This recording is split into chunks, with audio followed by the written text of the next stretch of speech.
Oke, kita kembali lagi di kuliah metode Bayesian, masih melanjutkan pembahasan mengenai Monte Carlo approximation. Pada video sebelumnya kita sudah membahas mengenai apa sih sebenarnya metode Monte Carlo itu. Jadi secara sederhana kita bisa nyatakan bahwa metode Monte Carlo adalah satu cara untuk mengaproksimasi suatu perhitungan. Sebagai contoh, pada video-video sebelumnya kita membahas suatu permasalahan estimasi parameter dengan model Poisson dan kita dapatkan bentuk posteriornya seperti ini. Dan ketika kita mau melakukan inferensi, kita sebagai contoh, inferensi yang kita lakukan, misalkan kita mau menghitung bahwa probability theta 1 lebih besar dari theta 2 given data berapa gitu ya. Jadi kita bisa melakukan perhitungannya secara analitik gitu ya, dengan menyelesaikan integral ini. Kita bisa gunakan konsep-konsep kalkulus dalam menyelesaikan hal ini, tapi kita bisa juga lakukan pendekatan dari solusinya dengan Monte Carlo. Bagaimana cara kerja Monte Carlo? Seperti yang sudah dijelaskan sebelumnya, Monte Carlo bekerja dengan cara kita ambil sampel dari distribusi yang menjadi target kita. Jadi contohnya apa sih yang dimaksud dengan distribusi yang menjadi target? Misalkan ini, ketika kita mau menghitung probability theta 1 lebih besar dari theta 2 given data, berarti ini sebenarnya ini kan kita menghitungnya dari posterior distribution, gitu ya, distribusi posterior dari theta 1 dan theta 2 given data.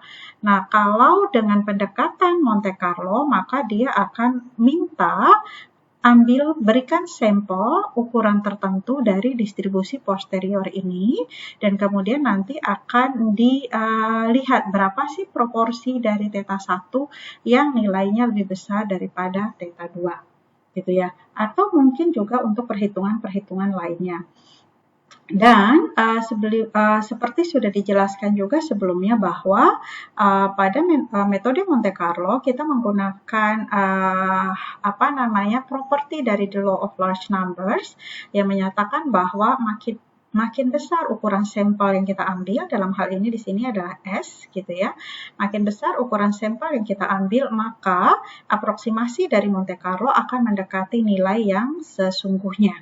Jadi, apapun yang kita mau hitung dari aproksimasi Monte Carlo, sebagai contoh kita mau menghitung mean, yang harusnya adalah nilai sesungguhnya adalah ekspektasi, maka kita bisa dekati dengan mean sampel. Kemudian kita mau menghitung variansi, itu juga kita bisa dekati dengan variansi dari sampel. Nah, sekarang kita mau melihat secara bagaimana mendapatkan aproksimasi Monte Carlo menggunakan R. Jadi sebenarnya sederhana sekali. Coba kita lihat. Jadi di permasalahan pada video sebelumnya adalah kita mau mengaproksimasi parameter theta 1 dan theta 2, di mana theta 1 adalah birth rate dari wanita dengan pendidikan universitas, dan theta 2 adalah birth rate pada wanita dengan pendidikan pendidikan atas, tidak sampai universitas.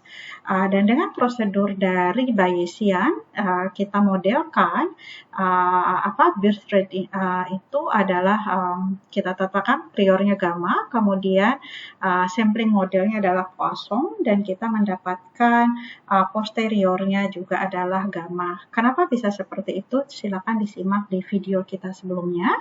Oke. Jadi untuk ini kita perlu library namanya Fit Distribution Plus. Jadi kalau belum ada silahkan di install terlebih dahulu. Kemudian ini kita mau melihat nih hasil yang di buku ini yang figure 41. Coba kita lihat figure 41. Nah, sebelumnya apa sih yang dinyatakan oleh figure 41? Di sini sebenarnya dia menyatakan bahwa ini kan distribusi posterior dari salah satu theta, entah theta 1, entah theta 2. Di sini ini mestinya adalah yang 66-44 itu, yang wanita dengan pendidikan universitas. Nah, ini kalau diambil sampel ukuran 10, sebenarnya ini yang dinyatakan oleh histogram ini, gitu ya. Itu adalah nilai-nilai dari birth rate pada wanita yang pendidikannya pada level universitas. Jadi antara 0, antara 1, sampai kurang sedikit dari 2. Jadi rata-ratanya ya berfluktuasi saja di sekitar nilai ini. Kemudian jika kita gunakan sampel ukuran 100, kita dapatkan nilai-nilai tetanya, yaitu yang menyatakan mean dari Poisson. Apa yang berdistribusi Poisson? Banyaknya anak, rata-rata banyaknya anak dari para wanita dengan pendidikan universitas. Jadi di sini kita dapatkan, nilai-nilainya diwakili, 100 nilai tersebut diwakili oleh histogram ini. Demikian juga kalau kita perbesar sampelnya sampai 1000, itu kelihatan makin simetris, dan yang di sini ini adalah distribusi yang seharusnya, yang di awal dinyatakan ini kalau kita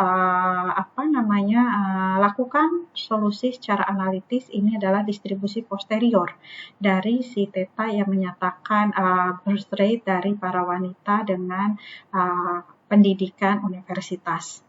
Dan ini yang di bawah ini adalah sebenarnya pendekatan kernel density dari apa yang diberikan pada histogram ini, gitu ya, overlapping dengan yang seharusnya. Dan di sini kita lihat semakin bertambahnya sampel, ini kurvanya makin dekat antara yang secara teoritis ini yang diperoleh dari distribusi posterior dengan yang aproksimasi yang warna hitam ini adalah dari sampel yang didapatkan secara Monte Carlo. Jadi ini sebenarnya menunjukkan salah satu ilustrasi dari the law of large numbers, bahwa kalau mau hasilnya makin mendekati hasil yang exact, yang analitik, maka perbesarlah ukuran sampel dari simulasi yang kita lakukan. Nah, bagaimana mendapatkan ini? Kita coba. Jadi di sini sebenarnya jadi ini kalau mau lihat, kita coba ambil aja N-nya misalkan 10 terlebih dahulu. Terus ini sudah distribusi posteriornya ini. Kemudian kita punya datanya. Ini A dan B adalah parameter dari distribusi gamma. Jadi di sini kalau mau dituliskan, ini theta distribusi posterior dari theta 1, di sini kita tulis theta 1 berdistribusi gamma dengan parameter A-nya sama dengan 68 dan B-nya 45. Gitu ya. Nah, sekarang kita coba ambil sampel ukuran 10 dari distribusi itu. Kemudian jadi sampel kita ini, yang si XN ini. Jadi kalau mau lihat, inilah nilai-nilai dari theta 1. Apa itu theta 1? Nilai dari berapa sih theta 1 ini sebenarnya?